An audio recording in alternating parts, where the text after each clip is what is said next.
Hello everyone, we have Trident maples and ginkgo biloba. We are going to make a forest, just a trident in this bunch. We're all planted as seeds in 2021, all in the same pot. We're going to try to make we're going to cut around the pot and to separate them, split them up. We're going to only make the trident one in this video. So as you can see, I'm cutting around to loosen up the roots, and so that way it can come off the pot easily. Yeah, I'm using a Bonsai. I got it from Philippines. A family member sent it to me. Very grateful. I like it. It has a sharp ridges. So as you can see here, this is the trident, and that's the ginkgo. Like I said, I'm going to split them up, and yeah, they're growing really healthy, as you can see here. So right here, I am going to try to take it off the pot. Not so easy. Very pot bound, and just trying to remove some of the soil on the surface. And like I said, try to loosen it up.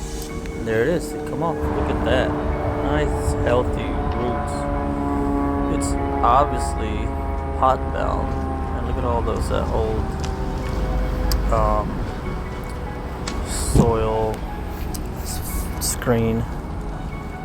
Ooh, look at all this nice healthy roots. We're gonna try to cut this off. I'm gonna use that compai again, but first I'm gonna try to pull as much as I can.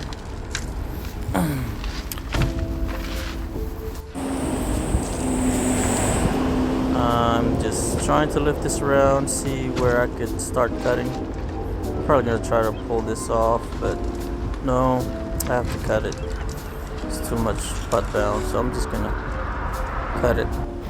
So like I said, these seedlings were planted as seeds in 2021, and I didn't know what to do with them, so I decided to make forests with them after watching a couple videos on YouTube, and I think it'll be alright. So yeah, so I'm cutting this around, being careful really not to cut my finger here, because this compai is really yeah, this is that old screen I was talking about. Yeah, but the compai is really sharp. It has the serrated edges, and the blade is just perfect for repotting. Yeah, just look at his mat. Look at the two holes where the old screen were. Yeah, it's healthy roots. So I just cut off like a lot of it. Yeah, look at that. I'm gonna try to loosen up the soil and split up the trees. Again, these are the Trident maples and ginkgos. They were planted into 2021 as seeds. So here again, splitting them up one by one. Careful not to tear too much roots, because I might need those roots later. I'll show you how I'm gonna cut some of those things that are growing up, going down. Especially the tap roots,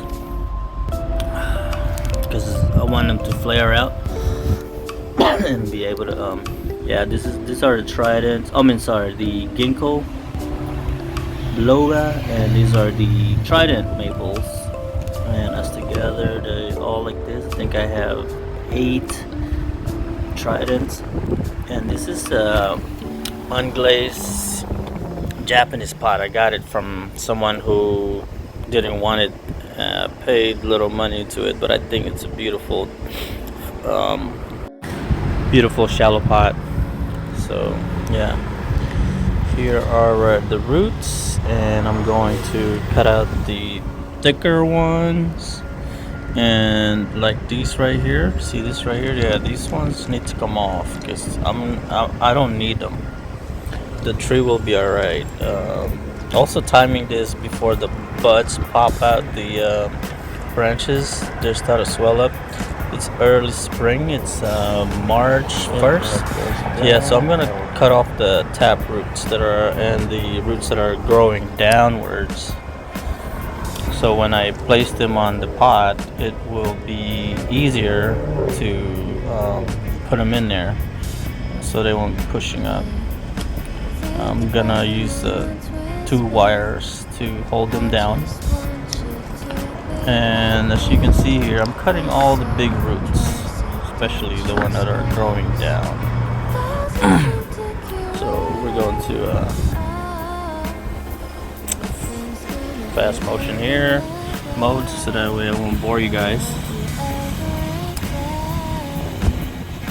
And like I said, you have to do this before the trees, or right when they're starting to wake up, so that as soon as the energy starts to shoot up to the branches and leaves pops out. This way, by the time it recovers, the temperature is good and all the leaves are pretty much it will have a good time and best weather to recover. And yeah, as I continue to work on the roots here, I'm making sure I'm leaving all the tiny roots called feeder roots, so that way it will have enough roots to feed the tree and recover, and that way it can have a better chance to recover.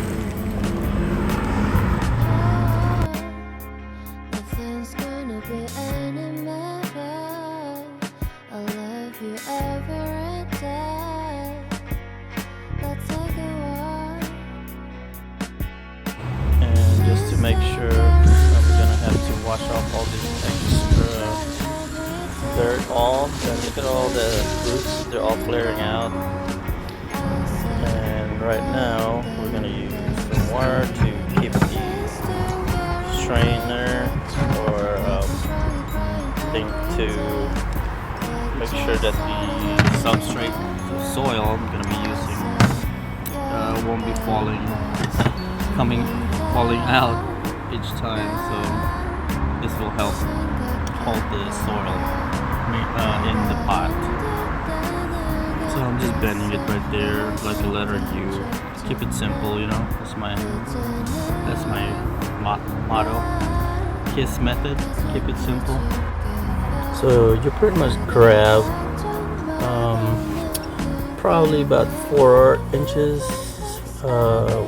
wire, and just bend them the letter U and set them in the middle, evenly in the middle of the screen, and make sure it's wide enough to fit the hole in the bottom of the pot over here. Let's see, you can see it here. I already put one in there in the middle, and yeah, you just put it in there. Oops. Hold on. So after you put it in a screen, you just bend them like that, and use your gin plier to bend it again. Bend it towards the hole. This is to make it more stronger, ensuring that it will stay in place just like this. You make sure it's evenly bent. I mean, sometimes when you make these little screens, it's kind of tough to make it even. Technically it'll be fine, but it looks more appealing when it's all even like that. for as long as it will hold in place and is strong enough to stay in. You should be okay. Those are actually, I'm reusing some old wires. Now I'm going to use these two long wires, making sure that they overlap the pot, inserting it from one end to the other where the hole is, where the screen and all that stuff located. I'm gonna insert both wires in the bottom. This are the wire that's going to help me hold the trees down while I'm placing them in, putting them in place, so that way they won't move around, and this will help it recover while the roots recovering, pretty much. Because if the trees are moving around, it will interrupt the progress of like the recovery, and it will probably also break new roots, because the new roots are very, very fragile, sensitive. So I'm just making sure it lays flat, the wire right here. So yeah, I have it like this, so you can see two wires across. This is a soil mix with coco quark, and mixture I'm using is the coco quark 20%, 20% pumice. Sorry, apologize. That's actually 20% organic, 40% inorganic. Well, 80%. So it's 40% pumice, 40% lava rock, and 20% coco quark. So when you're placing the trees down, make sure they're not in straight line. So the goal here is to mimic how trees grow in their natural environment. So you just gotta make sure they don't form a line. They're not evenly parallel, as you can see here what I'm doing. So this is to mimic again the natural way of growing in their natural environment. So as you can see, I'm putting soil in between every time I place a tree down. Of course, there's soil already on the bottom, but I'm just placing some soil there, so that way when I'm putting the wire later, you can see the wire in the middle that is already run across. You see there? I didn't have to hold it because I was putting soil while I was laying down. This is also to help them be stable. And now I'm just making sure they're all in place, in the right place that I want them. So I'm putting the wire there across. I'm gonna tie these two wires together. Some people use raft to make forest. I use the wire. It works. I've done this before, and in my experience, it really works well. And before I tighten it up, I place more soil right under the wire, between the wire and the roots, so that way when I tighten it up, it will be less damage on the roots here that I'm tying down. And I'm going to place more soil on top. And as I am placing the soil, I'm already chopping or chopsticking it. This is to make sure that we have no air pockets and make it more compact. The roots love this when it's compact soil, no air pockets, and because when it has air pockets, the water tends to not go in there, and that roots that in that air pocket will not get water, and you'll have this dieback, and no roots will grow in, and potentially killing the tree. In this case, the whole forest. So yeah, I just keep chopsticking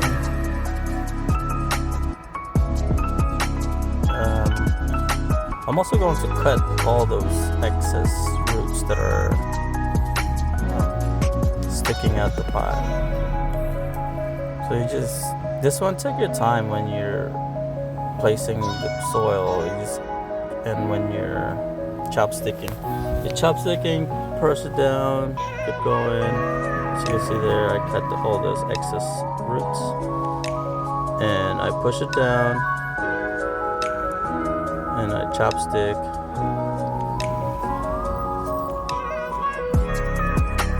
Yeah, these trees are very stable right now. They're not moving, as you can see, because when I flared the roots and I used the 2 wires, the wire itself is holding down pretty much the whole forest. Like I said, you have to be careful and take your time with this. So this is how it looked.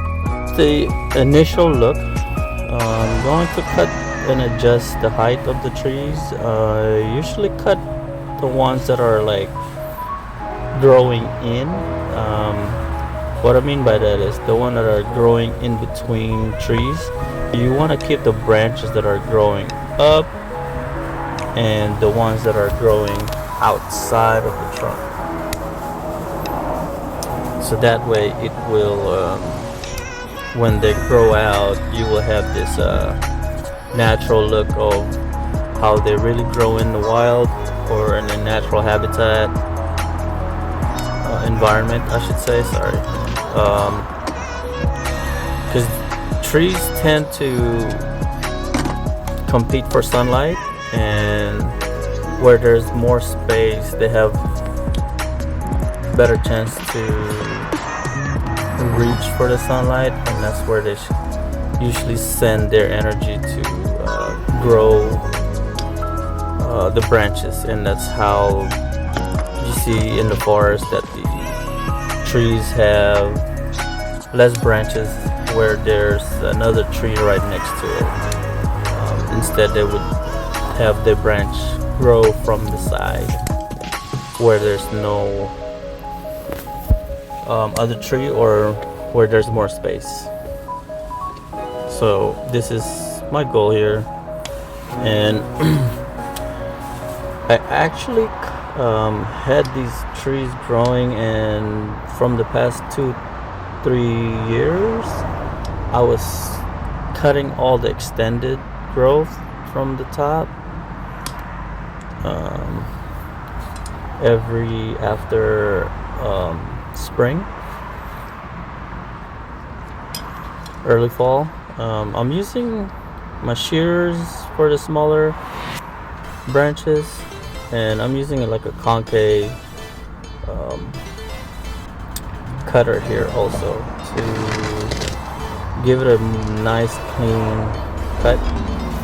So when you cut them with like a dull knife, or I'm sorry, if you have dull tools, they tend to heal slower because you want that clean cut. Because if you have a clean cut,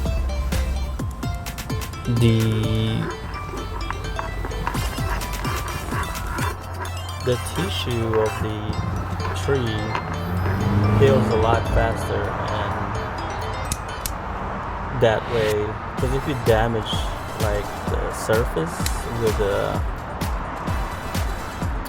dull knife, I'm sorry, I keep saying knife, with a dull tool, you're pretty much damaging the tissue. They will tend to heal a lot slower. So if you have a clean cut there, the phloem and the cambium layer remain intact, and these 2 layers are very important to the tree. So you don't want to damage those. And again, I want to emphasize that using a clean, sharp tool when you're cutting branches and doing a trunk chop.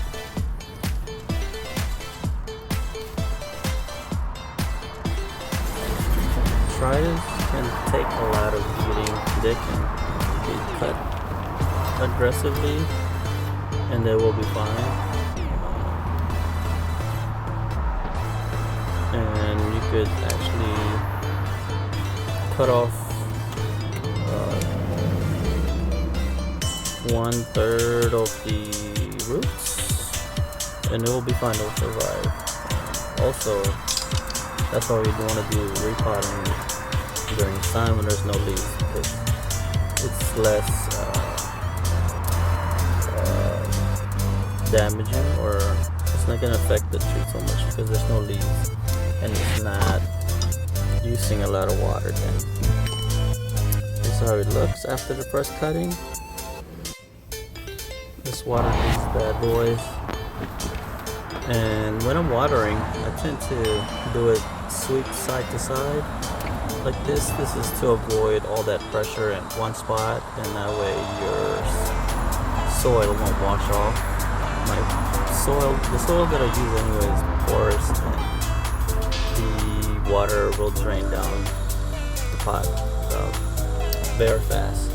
That's what you want for your soil in your bonsai. And you have to do this a lot until the water that's coming out the bottom of the pot is clear and all the small particles of the soil is washed off. After you're washing, you have to do this again after 5 minutes and do the same thing. So this is how it looks after I did more cutting, adjust the height and everything. And I used some wire to tie them together, just to have it go out a little bit more, so that way it looks like it's more natural. They're growing away from each other here. And yeah, I will remove these and pay attention to make sure they don't cut in. Probably remove them after the new growths harden off.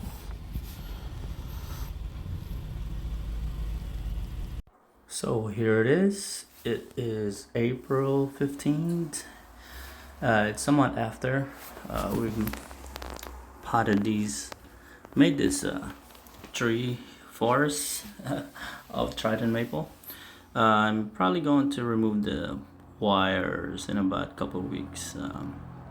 So I hope you guys enjoyed this little video. Sorry about the audio, and this is my first video of commenting, so please leave a message, and don't forget to subscribe to my channel so we can follow each other and learn from each other. Make a comment if you have any tips, or if you think I made any mistake. Please don't forget to let me know in the comment section below. And yes, again, thank you for watching. Until next time, hell yeah, bonsai is life.